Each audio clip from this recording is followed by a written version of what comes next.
Pitpita na ba na mo yan? Sige palagto, baka di kayo na-endure na ngayon ay halimaw na yung batang uhugi na dati nyong in-ignore. Bilang patunay na di kayo maging ihanay sa dati nyong in-score. Ngayon sa lakas ko pagbumundol, yan ay ganyan pang pagpagpalindol. Kamusta lahat ng mapagmaliit? Ngayon yung subukan man lait ulit. Ganyan lang talaga yung mga inggit, galit na galit sila sa malulupit. Kaya pasensya pag may nahagip, sarap ba sa piling ano masakit? Ganyan talaga paglabad sa loob mong humanga at pagtakot mong bumili.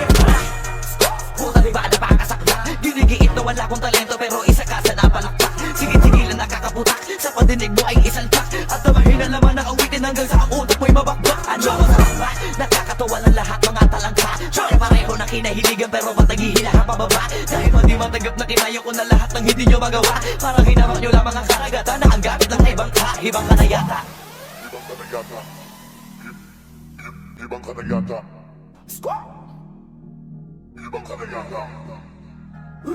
Lahat na may maling tono, makakababa na sa trono. Handa naman akong pakinggan kayo, wag nyo lang ako gawing bobo. Bueno, eto na ang malino na sagot ko sa napakalabong tanong kung bakit ako sumusulot o kapatunayan na hindi ako patapon. Alam nyo ba yun?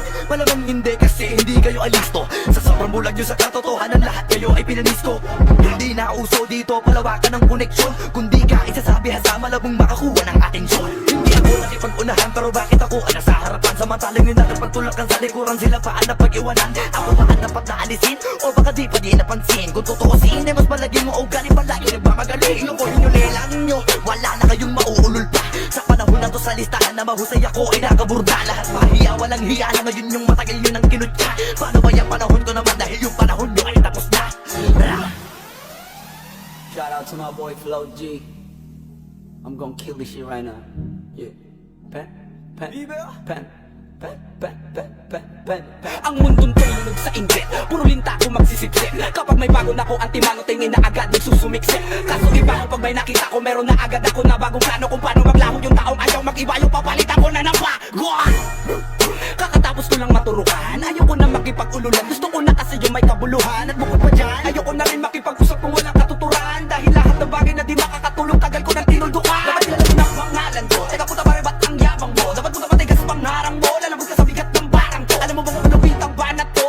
Hindi ka na dito belong. Tangina mo pag kami nang yamot sa'yo, dapat hindi ka bigol. Paano mo nasabi na hindi ko kaya makipagsabayan sa mga ganito bataya? Kaya kung tapakan na pangalan mo, putangin na mo ngayon sino sa ating magaling. Isang bahing para sa mga praning. Hanggat wala akong nakikitang dubukan, wala akong kasutuhan.